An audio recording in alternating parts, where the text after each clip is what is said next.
All right, what's up, everybody? Welcome to another episode of Simply Cyber Live, the Thursday, 4:30 p.m. Eastern Standard Time, 1-hour show that brings cybersecurity industry experts and guests into the stream to have an open conversation, to have basically learn from them, have that dialogue, and really get to meet some of the people that are really impacting our industry and doing amazing things. And I'm wicked pumped today to have NahamSec. Many of you know him from all of his amazing YouTube content creation around bug bounties. He's made 1 million tools. He's interacted with 1 million people. He's always at Black Hat and DEF CON, dishing out all sorts of good information, and he's just a really cool guy. Apologies to the chat just as a show note for starting starting 17 minutes late. Your boy Jerry here forgot to add Ben to the calendar invite, which we discovered shortly after I was like, "Are you going to come to the show?"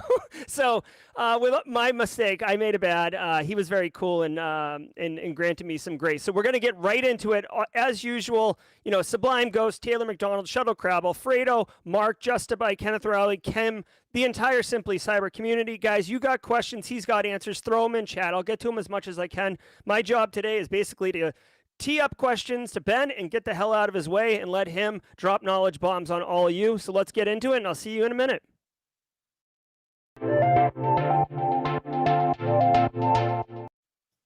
All right, Ben, what's cracking, buddy? Hey man, how's it going? Sorry, I was looking the other way, interacting with your chat as we were talking. So I'm panically removing myself and coming back to the stream. Oh yeah. Well, right? As a content creator, like it's classic getting caught by chat. Like you get asked the question, you're like, what? Yeah, it's funny like talking to people and like you when you stream constantly, everything becomes like, "What's up, chat?" Like, "What's up?" You say chat a lot, and I try to catch myself not saying that. And I wanted to say I just got threads, and all I said was like, I was like, "What's up, chat?" And I'm like, "Wait, this is threads. We're not on we're not on Twitch anymore." But yeah, I completely understand. So that's actually a really interesting topic to kind of launch with. Threads, as far as I know, Threads launched yesterday or just a couple days ago. Is it like, do you see it as kind of a Twitter killer? Is that what it's supposed to be? I'm not gonna lie, dude. I'm liking it way more than Twitter, unfortunately, right now. Just by so I have a huge following on Twitter and I have a very small following on Threads. I get more engagement out of that small following right now on Threads than I ever gone on Twitter in the past, since Elon took over it and made all these changes that he did. It's incredible how much, my I don't know if I'm silenced, shadow banned. I don't know what it is because of some of the crypto stuff that I did. It put me in a weird shadow ban account, but I don't get as many reactions or interactions on Twitter than I do on Threads now. On Twitter, I get it when I post something, I bet it's giveaways, or I do one of my videos, for example. Yeah, I get some more interaction, but it's just day-to-day conversation. It's more interactions, and also how do I say this nicely? It's less toxic and less gatekeepers and elitism is on Threads right now than it is in the Twitter infosec. Interesting. So do you think that's because it's like basically brand new and that toxicity hasn't had a chance to like lurch over? Yeah, and it gives us a reset. Like I can pick and choose what I want to post on Instagram or on Threads now versus Twitter. With Twitter, I don't tweet like openly about what I do or my life or anything like that. But on Threads, I'm more keen to share that and share behind the scenes, talk about bug bounties, hacking, and that kind of stuff too. I'm trying to pull up right now on Instagram. So do you basically go to Instagram NahamSec and it'll say so like so when you go to my page, let me see. Right here, there's a badge, and you click on it, and it gets you the profile for Threads. Okay. And then that right there opens up your thread. So this is what I posted on Threads today. Most of the stuff I've posted, and you can see I'm way more active on Threads right now than I've been on Twitter recently. I don't know, it feels like it's more intimate, whatever you want to call it. It's more personal, or I don't know, maybe it's because I'm jaded with Twitter. Maybe that could be another reason why. But yeah, so far it's been like, just looking at right now, it seems like there is more people that are coming around on Threads, and it's more community than the community. I don't know, it's more community driven. It's my community versus the community. I love it. I mean, you're literally the first person I know who's talking about this right now. So I'm on Instagram right now. I've got his page pulled up. I dropped a LinkedIn chat if you guys want to. I mean, he's a follow on Instagram anyways if you're in our industry. But I'm not quite sure how to get to Threads from here. So I think Threads is only on mobile right now. That's the only thing. Oh, I think okay, that's what it okay, is. Because I oh wait, no, go back. There's an okay. at sign right there. Top right, the second one. Top Th- right, but top no, all at the top. It says following message. Yeah, You see the at sign at the top? yeah. To one more to the right. Yep, that there. That's Oh, they're too clever. There we go. Okay, okay. there Oh, is so a web app for it. Okay, I was looking for this freaking web app today. yeah, it's threads.net, and then at NahamSec. So yeah, there you go. And the little QR code here is probably for subbing to your account, which is pretty Yep. clever.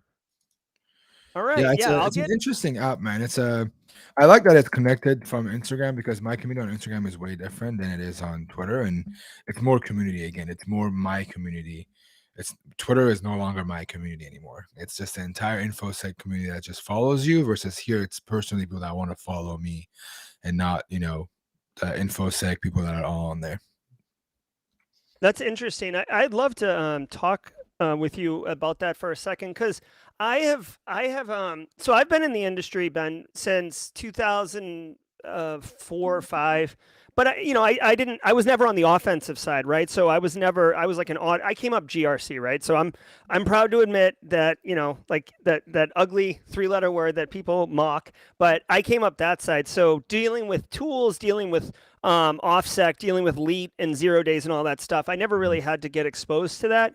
And I have been banging the drum for like the last year, and I'm almost asking for a fact check right now. I've been banging the drum saying that the toxicity and the leadism has kind of been flushed out, and there's a lot more inclusion, a lot more support. I mean, you yourself are making content to make it accessible and lower the barrier to entry.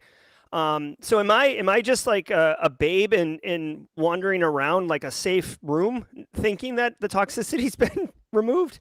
I don't think it's been removed. Maybe it's the circles that I'm in or the people that I see on my feed. Mm-hmm. As a content creator that I regularly work with, and they're not really super in cybersecurity. And even he was, saying that he's amazed by how toxic this community is with content that he creates. He drops I don't want to mention names. I think people could connect the names, but he posts a video about pen testing and a person working for a big pen test company or influencer comments and saying, "How many times have you done a pen test in your life?" Mm-hmm. That's toxic within itself. This person isn't saying I'm a pen tester, it's just saying how do you get started in pen testing based on what they have learned. I think it's just that. It's just a lot of people I don't know. It's just the ego thing. I think it's a lot of based on ego, and we have a Mm-hmm. lot of that in our industry. I don't interact with anything anymore. I don't look at anything anymore, really. I just the people that I interact with is what I interact with. YouTube is a go-to platform for me right now because I feel like honestly, I think I might be one of the only ones that says this, but my community is way nicer on YouTube than anything else. They're super supportive. My Instagram followers are super supportive, and even though I have my biggest following on Twitter, I really don't care about it as much anymore. Yeah, that's interesting. So, yeah, I really am a babe in like a safe, simple, air conditioned, protected room because I have a very small following on Twitter. I never really grew it, and Yeah. I started on YouTube, so I never, I've never really seen or been exposed to what you're talking about. We did have a question in chat, Ben. How long did it take you to set up that Threads account? Kim wants to get hers going. Honestly, like 3 seconds. You go to your Threads app, you sign in with Instagram, it connects to your Instagram account, you import your photos and bios from there, and that's it. And you can follow everybody on Instagram already. I skipped that part just because my Instagram followings aren't infosec people, my friends mostly, or I have some infosec friends in there. But I was like, okay, this is like Twitter. These people aren't gonna post on here. I want to follow my people. So I started a thread about thread on Twitter asking people to share their accounts so I can follow them. It's super quick, man. It's been super fun. It's a new platform, right? It has no DMs, no hashtags, it's just what Twitter used to be years and years ago. And I think so far it's been more fun. And I monitor my activity on my phone. Usually TikTok is the biggest one. And then right now, Threads is at 36 minutes. And, it's a lot for me. I don't use Twitter on my phone 36 minutes usually. My Twitter right now is like 15 minutes, and I was doing DMs all day today on there, right? So Mm-hmm. it's 36 minutes on Threads. It's a lot of reading and interacting for me that I usually do. Well, compared to what I usually do. my Instagram game is pretty weak. I am in awe of yours. Like it's very very good. If you have like tricks and tips, I definitely want them because I know Instagram's a cool platform. I don't know if it's because I got gray in my beard or something, but you know, it's just rough, man. I think Um, Instagram, what I do with my Instagram is it's more behind the scenes. If you go through my photos, the thing that gave me the most growth was even though it was infosec people, a lot of the same people that were following me, it was me being personal and vulnerable with my life and the things that I was struggling with mental health a lot for a while. mhm. I was open about on there, and just anything that I went through in life, people loved it. It was no content. Now I'm like, okay, how do I do both? So now I do some of my video content, like micro content of videos, and then I also post my, travels and things that I do. It's more of again, it's a community about you and people that want to genuinely get to know you and whatever you want. It's weird to say fans, but at the end of it, that's what they are, man. It's like your fans that want to know you, what you do, and interact with you more and more. Yeah, it sounds more like you treat it like a vlog channel Yeah, almost instead of a business channel. yeah. That's cool. That's cool. So getting back to like a lack of toxicity and being supportive and inclusive, you just got done wrapping up NahamCon. Now I'm not sure how long you've been doing it. I wasn't really well versed in the background of that, but can you kind of talk like how was NahamCon? How successful was it? I know John came on a couple weeks ago and was talking about the CTF stuff, but why'd you start it and how did it go? NahamCon originally started as something else. So 4 years ago, me, the Cyber Mentor, and John Hammond and Stoke, I want to say, right before the pandemic was happening, we were like, hey, let's just do a virtual conference. We're going to raise money for a charity. That was called VerseCon, Virtual Security Conference. And then the pandemic hit. Right where the week before we were supposed to go live, the pandemic hit. No one was able to go anywhere, and VerseCon was the only conference around, and it kind of gave us a huge audience. I think we had like 3,000 people watching on average. Wow. And then yeah, I just sat there. I was like, holy crap! Like back then I didn't understand it was I kind of understood it, but didn't understand that it was also because of COVID. Everyone was at home, but I was just like, holy crap! People want to watch stuff virtually, and that was right when I had just had started streaming, and people were just getting into streaming infosec stuff, and there wasn't a lot of us.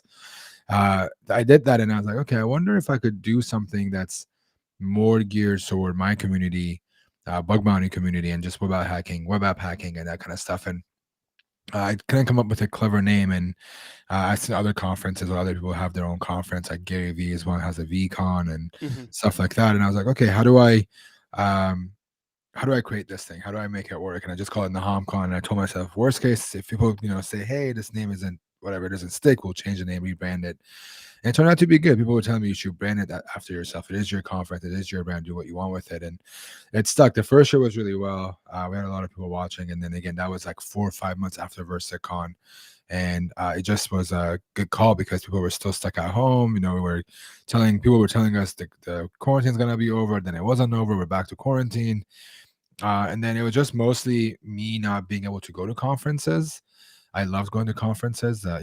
I think I went to an average of 6 to 10 conferences a year at work when I was at HackerOne. Hmm. And that was the thing that I loved the most about my job. And that was out of the picture. So I decided to do my own thing, and I made it so what conference would I put together that I would watch every single talk. And that's what I do every year. I reach out to people that I want to hear from, and I tell them, hey, this is what I wanted you to come to the HomeCon. And I even sit down with some of the content creators and give them ideas of what to create or what topic to talk about and brainstorm with them. But it's mostly about what I would like to see and putting it on a show. No, I love that, and we've got links here from Kimberly to NahamCon. If you guys went, you know how good it was, um, and I appreciate that. I feel like kind of the attitude and the identity of the person who's kind of like leading it kind of sets the tone for the con and behavior and everything like that. And you're obviously someone who is an educator, a contributor, obviously very knowledgeable professional. It really, to me, again, like I've never been in a HomCon, but when I was looking at it coming up and then seeing John's messages and the vibe that was coming out of it, it Yeah. definitely seemed like um, just like a community rich experience, like void of, um, I guess the industry, like the vendor piece of the industry, and it's more about not just knowledge transfer, but also like support and networking and Yeah. collaboration and all those things. So are you improving it each year? Or when I say improving it, I mean, are you trying to make it bigger, better, faster, stronger? Every year we try something new. So the first year we just did conferences and talks with the CTF, and then the second year we did villages and one village actually, and then some weird stuff with the CTF. The year before, we did two conferences instead of doing something new. We did a Europe and a US, Oh and then boy. this year we did workshops and we did villages and we did the main conference itself too. So every year we try something new, we experiment with and see what sticks. Next year we're gonna do something very big, and we gotta start planning it soon. Yeah, and then hopefully it gets bigger and bigger every year. Hopefully next year will be our biggest one because it's our 5th year that we're doing this. Are you thinking of making an in-person component of it at some point, or is you think you'll always keep it virtual? I think it's gonna always have a virtual component. I want to do a in-person thing, but why would I want to make it an in-person when I know people could just sit in their couch in their pajamas and watch this thing? Yeah. Right? It's more comfortable. You don't have to worry about I gotta get up and get ready, and I gotta go socialize, or I gotta go do this, or I gotta stand in line and Travel, right? Travel's travel. always a Yeah, pain in. but one of the biggest, a lot of the countries, if you think about from Eastern Asia to like the Middle East, to even like some of the European countries, people don't have the money to travel to, dude. Mhm. So how do we reach that audience, and how do we let them get access to these talks? I know they get posted online, but how do you make them feel as a part of a community? That's the biggest mission with NahamCon is we want people to feel like they're a part of something. And I think going in person, it would be cool. The idea is maybe me and John and a few others could get into a studio together and us be in person hosting it Mhm. and having everything be streamed online. But I don't think I would ever want to switch it over to in person and not have the community people, be able to join it. Yeah, that's a really good point. It almost makes it exclusive by limiting who can go to it. I love that someone in your chat says, where the bathroom is and there's no line. Absolutely.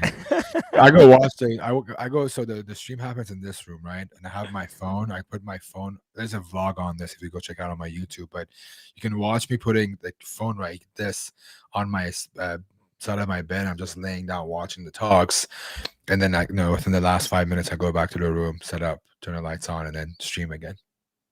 Yeah, nice. All about comfort and no compromise of quality. Yeah. One question I like, or one little topic I want to get into. I know, and I told you this before we went live, that I didn't want to spend a terrible amount of time talking about bug bounties. And I know that many of you in chat are like, this guy is the bug bounty guy. Like, why would we not want to talk about it? He talks about it quite a bit, y'all. But I guess I just wanted to spend a minute talking about it. Chris Weaver's in chat. She's asking, what platform's the best for bug bounties as a noob, in your opinion? You have some thoughts around that? I think with honestly, that's a personal preference. It depends on what you want out of a bug bounty platform. If you're looking for an easier barrier to entry, I think Bugcrowd is a good place to start. Integrity is a good place to start. If you want more higher paying bug bounty programs, I know HackerOne has a lot more of them. I'm a little bit biased because I did work at HackerOne for a while, so Sure, I'm maybe yeah. a little bit biased, but it all depends on what you want to do. I think the biggest thing is finding a platform that's quote unquote taking care of you. They're sending you invites, or they respond to your support, or you feel like you're part of the community. You can make friends on that platform and go on. So it doesn't matter which one you go out on. But I personally do HackerOne is my primary that I hack on just because I've done it for so many years. That's just easier. And then Bugcrowd is sometimes I go hack on it, and then sometimes I don't. It's just if I have something interesting, I stay active on there. And then Integrity is also very cool, but they're just very much more focused in Europe than anything else. Yes. So I noticed okay, so guys, Ben made a video recently, and I didn't tell you this yet, Ben. Like, I think this might have been the reason why I was like, I'm going to reach out and ask if he wants to come on. He made a video recently that, like, very much called you out and said, like, hey, like, it's fun that you've studied a bunch of tools and it's fun that you signed up on HackerOne, but either get off the pot or do something while you're there.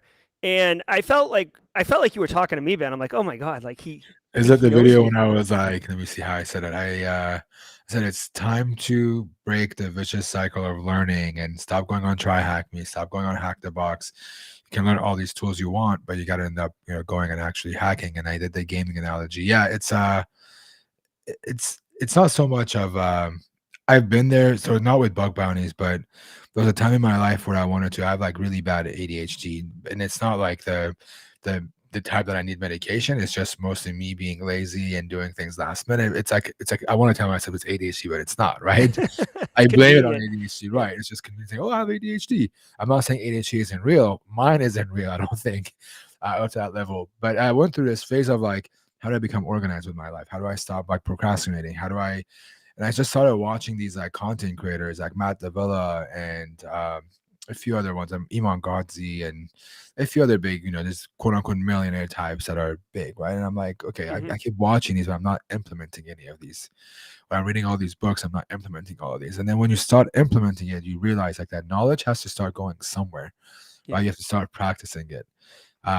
So it's that video was just me talking to myself, I feel like at some point, but also things that someone I wish would have told me. I also did the whole like you suck at hacking video, and I told people you suck at hacking because you do these things. Yeah. And I think people like being called out kind of on these topics, right? Yep, and you can see I've got Ben's YouTube channel up. Excellent channel. I'm going to drop a link in chat. This is an auto sub type channel. But yeah, do you know, like, did your metrics reveal that that video resonated well or performed well? Because I literally felt like I was seen, if for lack of a better term. Let me take a look. Honestly, I hate looking at the metrics now. Hmm. And for a while, I became very competitive with the metrics of like how good my videos do and things like that, and it got really bad. But Hmm. I think the video that you just looked at that says the you suck at hacking video, that one was one of the ones that a lot of people, and I mean a lot of people watched, um, and enjoyed it and made comments on a few of those. Yeah, they had I think they become some of my most viewed videos on my channel. I'm trying to see if I can find it, but yeah, the click rate on those videos are a lot higher sometimes than most of my other videos. Hmm. Justin Gold said he puts the pro in procrastinate. So I'm we've there got with a you. pro in there. I'm there with you. Absolutely. Oh yeah. Okay. Ben just subbed to the channel. That's good. Thank Yeah. you. Appreciate it. Yeah. No. And it's just it's really good. And I want to. I guess I almost want to be like an avatar for the chat. If you would grant me this for a second. So I signed up at HackerOne a million Yeah. years ago, and I go in. One tip that you gave that I thought was amazing was focus. I think it was you, Ben. Focus on vulnerability disclosure programs instead of Yeah. bug bounty programs. And as far as I can tell, the only difference is they're identical. One pays and one does not pay. Yeah, I'm gonna get a lot of hate from a lot of the elites in the bug bounty community. Yes, I absolutely think so. A lot of the reason why I say I get hate is a lot of these people are like, "Well, they're $1 billion company; they should be paying." I agree. I'm not saying they shouldn't. Like every company should pay the bug bounty hunters, but I'm talking about getting started, right? Like you want to build momentum. You don't go and drop it. I don't know if you play video games, but Yep. you don't go and play. You don't go play Rainbow Six Siege and drop into a rank the day you first start the game, right? No, you don't. You can, but you're gonna get, wrecked. You're not gonna have a good time. You're gonna get probably like rushed or peeked out of a window, right? Yeah. Yeah. The same thing with bug bounties. You want to learn what is it even like to do bug bounties. What do I do? How do I approach a bug bounty program? How do I look for an success? You may watch me how to you may have watched some of my streams or like my YouTube videos and know how I look for vulnerabilities, but that doesn't mean the same thing that you can do. You can watch the pros playing the way they do. Does that mean that you can't do it? No, you have to practice to get there. You Hmm. can do the same exact thing as they do by getting to the point that they are by practicing and practicing and practicing. Oops, let me fix this really quick. No problem.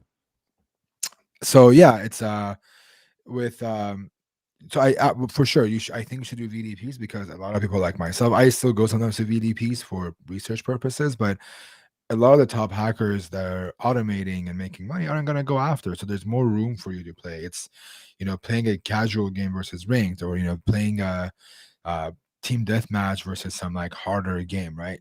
So it's just the reasoning behind it is just there's more to do and there's more, and you got to really familiarize yourself with bug bounties itself before you get into them. Yeah, absolutely. And I think that that is, again, getting back to what you said earlier about like, stop procrastinating and start doing something. Even if, like, even if you fail, you know what I mean? Like, I don't know, there's some like quote or whatever that, like, it's not about failing, it's about getting up and trying again. That really kind of identifies you. Yeah. I mean, if you have something to say about that, Ben, go No, for it. I agree. No, Yeah. I completely agree. So I want to share this with you all. This is Ben's GitHub, and he's been doing GitHub for a very long time, which is cool. So this is his GitHub, another resource to absolutely bookmark. But one thing I want to share with you is this resources for bug bounty hunters and lazy recon and BBHT, specifically BBHT, because this is a repo that he built with some other leaders, frankly, in the space. Well, it doesn't say it here, but I know you did it with Tom and a couple other folks. So did you make these tools for your own devices and just made them publicly available and that's nice? Or were you motivated to make the barrier to entry for learning a bit lower for folks? So let me start with BBHT, the first one. The Mm. BBHT was a lot of people asking me like, "Hey, what tools do you use? How do you install them?" And I was just going from box to box to box sometimes, and I just had this sitting there, and I published it. The Lazy Recon wasn't supposed to become Lazy Recon. Lazy Recon, if you looked at the original code, so I haven't contributed to Lazy Recon in years, and I think now it's just been sitting there for a few years, and it's not really getting a lot of attention or a lot of like love at all. But it was just me putting a lot of like random scripts together and hacking on things, and then going, I wonder if people would use this. Hmm. Back then, you weren't in a lot of frameworks or recon frameworks and that kind of stuff.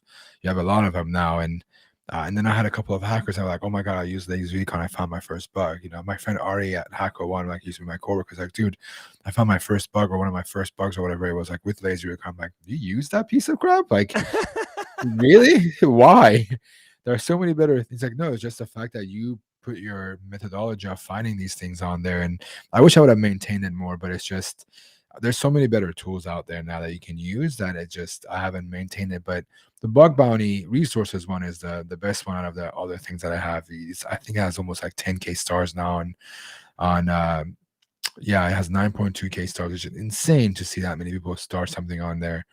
It was just me. God bless him. Ash Fox, he used to be one of my biggest moderators. You can see he's up there, the contributor. He's a top contributor to that. It was just some guy who wanted to learn, and he was on my Discord, and we became friends. And he maintained it as a weekly podcast live on his streams, and then I would just approve and I would add stuff to it. And then recently, I went in there and I just made it a lot easier. I just reorganized it, and I kind of want to do more and more to it. Maybe I'll update it soon. But yeah, it's just that is probably one of the best things because it has a lot of the resources people need, Hmm. especially if you want to get into bug bounty hunting or hacking in general. That's awesome. So, like, would you say that the bug bounty um, resource guide is it's almost like a roll up of resources? So it's Yeah. kind of like a phone book almost. Yep. It is probably everything you need. Anybody you want to, that I would recommend, not everybody, but just people that I've put on that I thought about. It has a lot of labs, like talks and everything you can think of.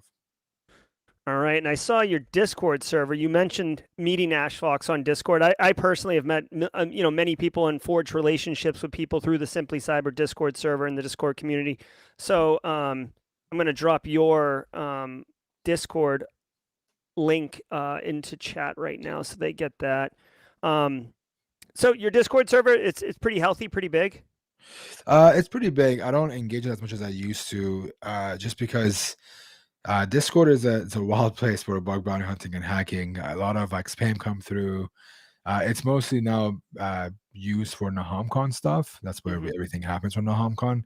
But I actively throw some stuff in there, and yeah, I'm open to people joining. And people usually, if they ping me, I'll respond.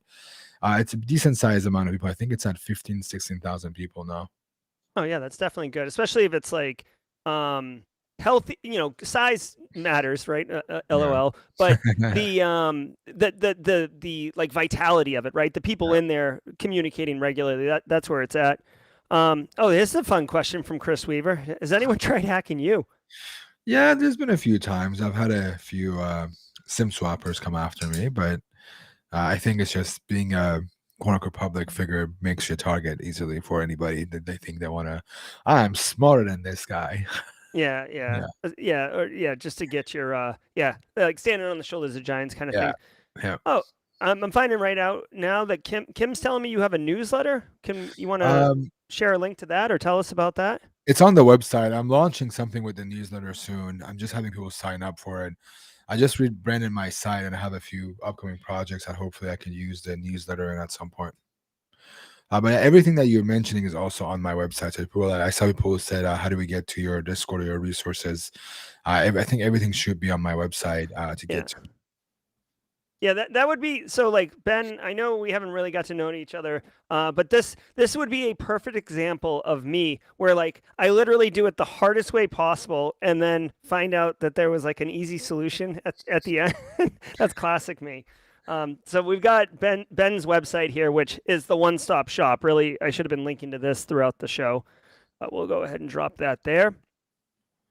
This is cool. Now, Ben, you actually just mentioned something that I wanted to follow back up on, because right before today's show, like earlier today, I went on and downloaded BBHT and Lazy Recon and found a VDP and launched into it. And, Nice.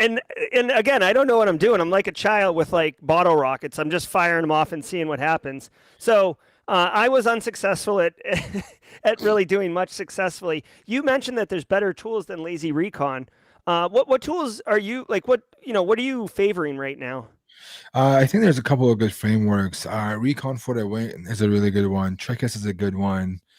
Those are the frameworks, right? But Project Discovery makes some really, really cool tools that you can chain with other stuff that you can use. Almas is a pretty good one. Hmm. FBuff is a good tool. It depends on the what you're trying to do, but for bug bounty hunting, almost anything that Project Discovery puts together seems to be widely used by a lot of people in the community. One of the things I saw when I was looking through HackerOne a few minutes ago, there's like, so I was looking for domains because I'm like, fine, Lazy Recon wants to take a domain, like let's give it a Yeah. domain. But there's wildcards, there's domain, there's mobile apps. Yep. There's a various different things. Is it? I guess can you kind of clear the air? Should if for noobs, right? For me, right? Because I'm new to bug bounty, right? I've never found a vuln. Like, should you focus on domains or wildcards, or should you go even more granular and say like you should be looking for cross-site scripting, web app issues? So it's kind of both. The biggest thing I would recommend is let me see if I can do this really quickly. Let me see if I can I'm figure. gonna be so embarrassed if you just drop a link to a video that literally answers that question. You're I like, wouldn't do that to you. I wouldn't. Let's see. So this page, you can see that, right? yeah. Let's pull it up. So this is the HackerOne directory, right? Can you And zoom in a little bit? Control plus. so this is like a link list of all of them, right? Yeah. The best thing to do one is like look at the launch date. Sometimes these mean that they were a uh, private program going public, but sometimes it just means that they're brand new. So like this one, for example, you can see that it's brand new, no bounties being apparently given to anybody, and you can go to the scope and you can kind of see what it looks like. This is huge, right? This is um Are you on a different tab now? oh shoot, yep, I am. Let's see. I click on this Daimler truck. There we go. Yep. They have a ton of website, right? They have like Mitsubishi, there's Mercedes-Benz trucks, Fleet Board, there's like all these big websites, right? I'm sure if we go in here and type in this, hold on, let me bring that into the main screen. Hmm. Also, like look at how big these sites are, but just going into Google and typing them in. They have a lot of different sites under them, right? I would recommend finding a big site like this. This is like very Mercedes-Benz focused, but you can literally these ones. The reason why I said look for them, these huge websites, is you have more and more to hack on. So I would say, hey, I want to get into bug bounties and I don't know where to hack on. Go find a program like this one, and then really just say, hey, I want to learn XSS, and just open up these sites and go through them and see if you can test them out. Everywhere you can put a user input, anything that a parameter, or so for example here, click around the site and anywhere that has a parameter or it has a form that you can put your input into, put that in there and see if you can find any vulnerabilities within them. So I would just say that the biggest thing is to have a large size program that has a lot to go after. and then focusing on a single vulnerability type that you want to learn. And then once you find, 3, 4, 5, 6 cross-site scriptings, keep looking for those, but then add something like a CSRF or an IDOR or something else. And then, you just really have to like, click around and see what these sites look like. What happens when you click on print? Does it open up a new tab? Is there a parameter here? Just really go through the workflow of everything that's within this site.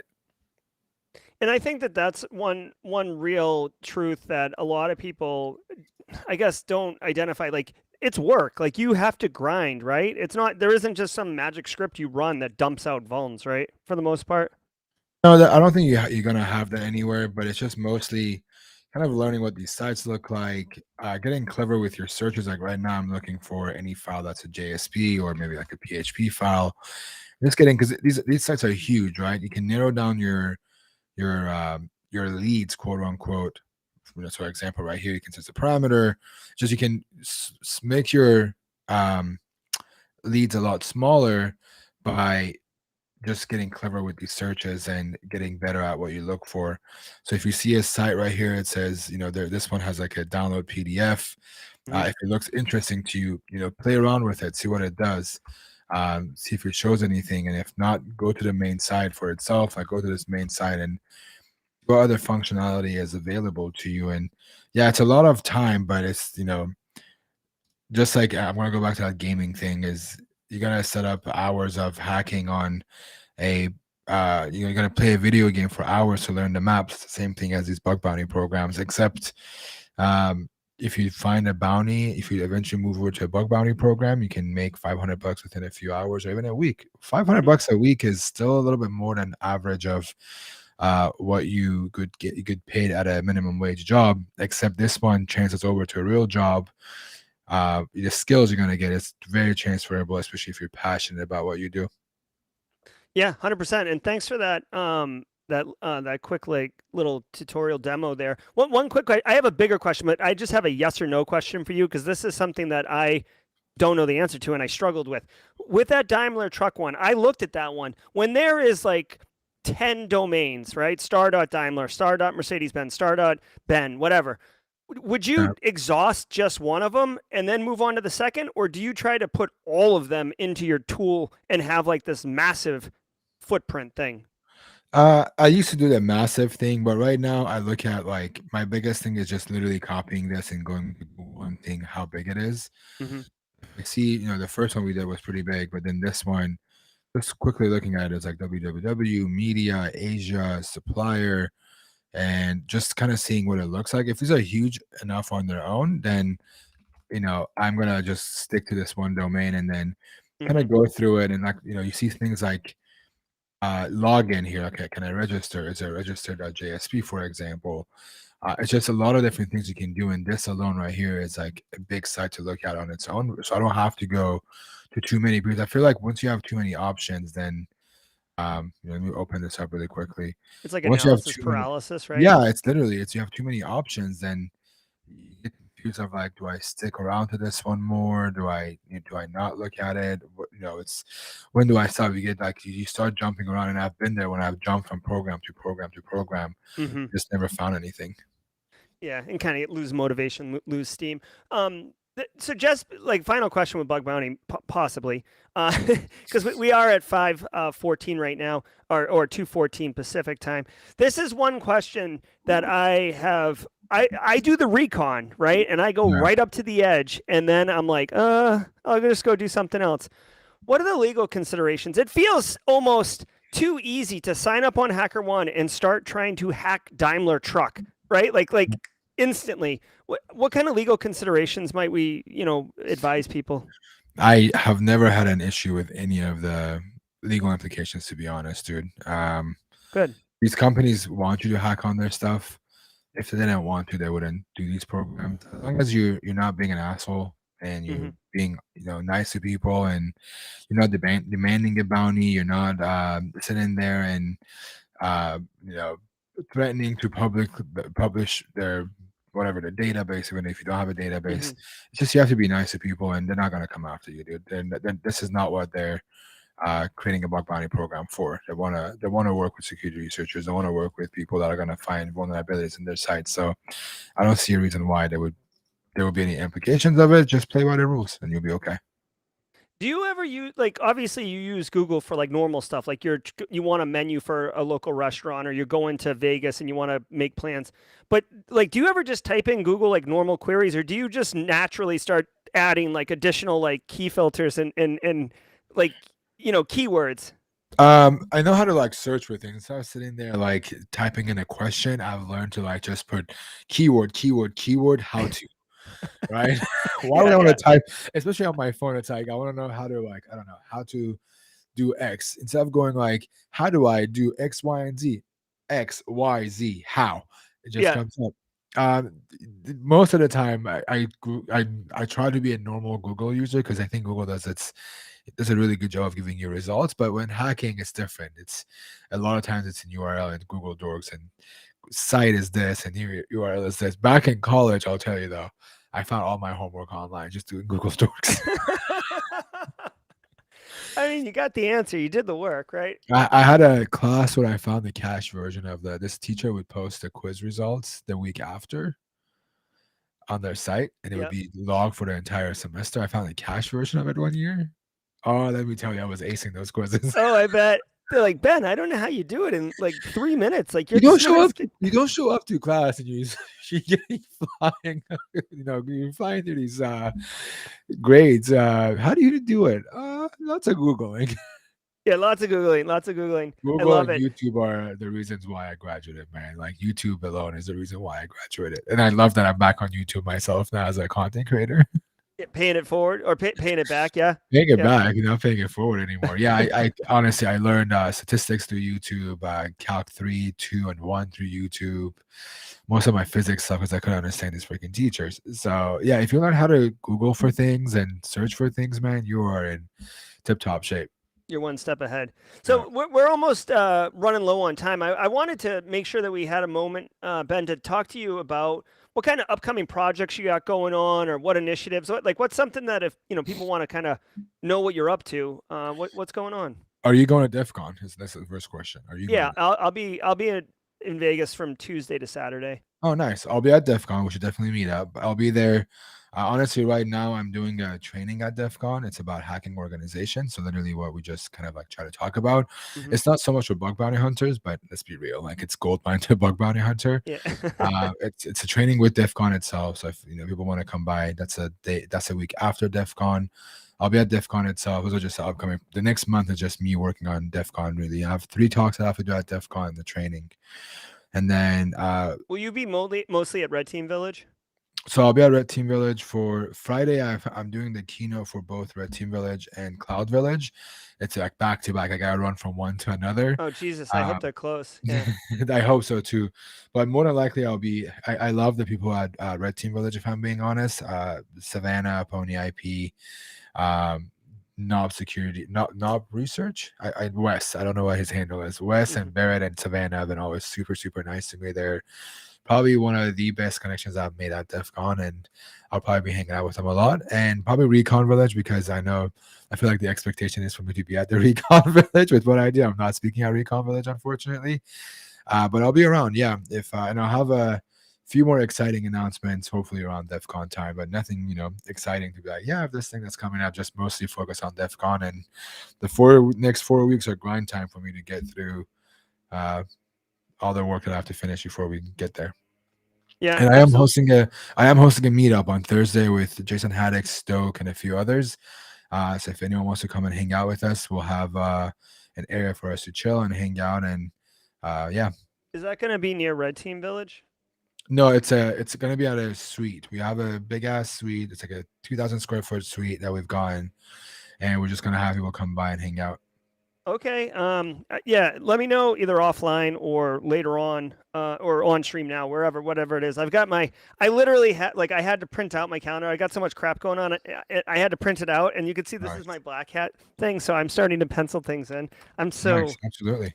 I'm Yeah, so for old. sure. I will send you an invite, man, and I'll be happy to meet up and do this in person, hopefully. Yeah, that'd be cool. I'm going as media, so I'm gonna be trying to Nice. stream a ton from the floor. DEF CON or Black Hat? And I don't know. Like I'm trying to be like delicate about it because especially DEF CON, a lot of people value privacy, right? So if you got some jackwagon walking around with a vlog camera. I don't want to get like it knocked out of my hands or somebody fight me or something like that. So But they're becoming more lenient. Send an email to info@defcon if anything. Last year was the first year. I have a goon badge right there. Not because I was a goon, but they gave us like these badges so we can go and record content. And they were saying that people are doing what you were exactly describing of like streaming. And we can't just say, hey, don't stream, especially if you're like got a camera here in your face, like, walking around and people are just bystanders. The rule of thumb is if someone walks up and says, hey, delete that, they tell us like, don't be an asshole, delete it. yeah, So sure. it's just, I mean, yeah, just send them an email. If you have a media pass, I think you should be okay. I would just, make sure the camera's mostly on you. And honestly, we're in a day and age, and there's cameras everywhere, dude. Yeah. No, that's a They've, really they've good. changed their privacy more and more at DEF CON. Yeah, it's a really good point. So I'll definitely take that under advisement. I'm still trying to figure out my whole like stream strategy. Like what am I doing? Because there's network. If I'm live streaming, there's like network considerations. There's like, you've been to Vegas. For those in chat who haven't been to Vegas, like even we made the joke about going from one keynote to the other. Like going from one place in Vegas to another. Not only is it wicked far to get anywhere, but like Ben, this probably happens to you all the time. Like you're going from one village to the next, and it should take 10 minutes, and it takes 3 hours because you get stopped by like people you haven't seen, or let's have and it's also so crowded in those halls that it's not easy to walk around. It is packed in those halls. Yeah, it was really, really packed last year. Like it was like overwhelming last year. It's insane how much DEF CON has grown as a conference. It's insane. Yeah, it really is. And I saw Black Hat posted their keynote speakers today, so those came out. So I'm sure all that DEF CON information will be coming out as well. So yeah, I hope so. Awesome. All right. Well, I do want to give. Well, hold on. There's a couple. It's 5:22, Ben. We had a couple questions from chat. Do you want to do like lightning round? Yeah, let's do it. Okay. So real quick question. Chris wanted to know Rust scan or Nmap.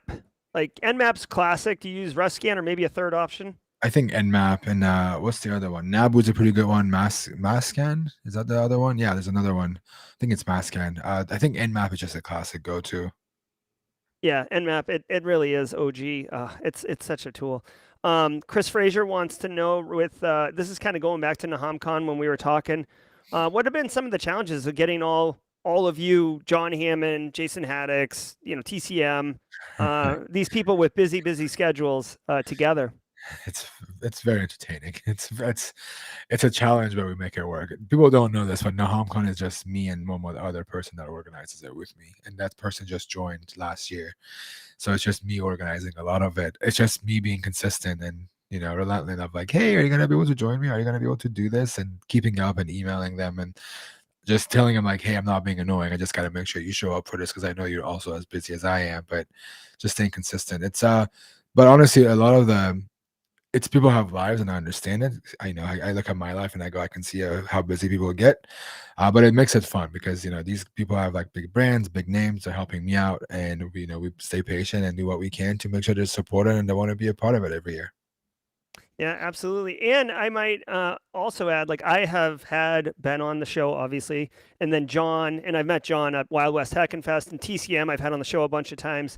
And I've never met Jason Haddix, but based on what I've seen of Jason Haddix, he's an incredibly nice guy. Yep. So, these people are people that, they're wicked good at their craft, but they really care about the community and have a passion for our industry. So, you make it work, right? I mean, if you're doing NahamCon by yourself for the most part, and now you have some help, you're doing that because you care, right? Like at some point it would have worn off, right? You've been like, why am I doing this? Yeah, it's a fun little community hobby thing that I put together, and a lot of people come together, our sponsors and the speakers and the CTF organizer. It's a big lift on all of us. I enjoy doing it, and I think it's probably one of the best things I've done with my personal brand and my platform that I have. I love it. Thank you so much, Ben, for being here. Guys, I'm going to drop another link in chat to NahamSec website. I keep putting like NAMAH. I still say Naham, but I write it wrong, like dyslexic fingers. Go to his website. It's all there. I'm going to get on Threads tonight. Like that's my action item to get on Threads tonight. It's been fun, man. I think it's the most fun I've had on a text-based app, so I highly recommend it. Hopefully you get on there and we can also talk on there soon. I love it. Well, I spent like a better part of an hour today setting up a Telegram channel for Simply Cyber. So we'll see. Nice. Your blog actually feeds into that Telegram channel. So Oh shoot. FYI. Okay. Nice. So Very cool. please no, D pics. Don't like don't pollute my feed by posting to Now your I gotta blog. see what I can post on my blog to just kind of mess with your Telegram group. Yeah, get my Telegram pulled down. All right, but hey, everybody, Ben, thank you so much, especially on what ultimately ended up being like wicked last minute notice. Again, Of course. sorry. No worries, man. I know very it much happened. for that. But he's NahamSec. Go to his website, check out his stuff, connect with him at DEF CON. I'm Jerry. I'm going to play the outro here. But guys, thank you all so very much. Wicked great chat, great community. You guys are amazing. We'll be back next week. I think next week is IPSEC is going to be our guest Ooh, on nice. stream. So, stay tuned for that. That'll be fun. All right, guys. Thank you all so very much. And until the next time, stay secure. Everybody, I hope you enjoyed that content. Keep the cybersecurity train going by connecting with the other Simply Cyber community resources. We have the Discord server that's lively and always keeps the conversation going. You can connect with me directly on LinkedIn. And also every single weekday morning on the Simply Cyber channel, we're doing live daily cyber threat briefings, 8 a.m. Eastern time, as well as Thursday at 4:30 p.m. We're doing live stream interviews with industry experts, and we produce videos that we push out every Wednesday morning. I'm Jerry from Simply Cyber. I hope you enjoyed the content, and we'll see you in the next one.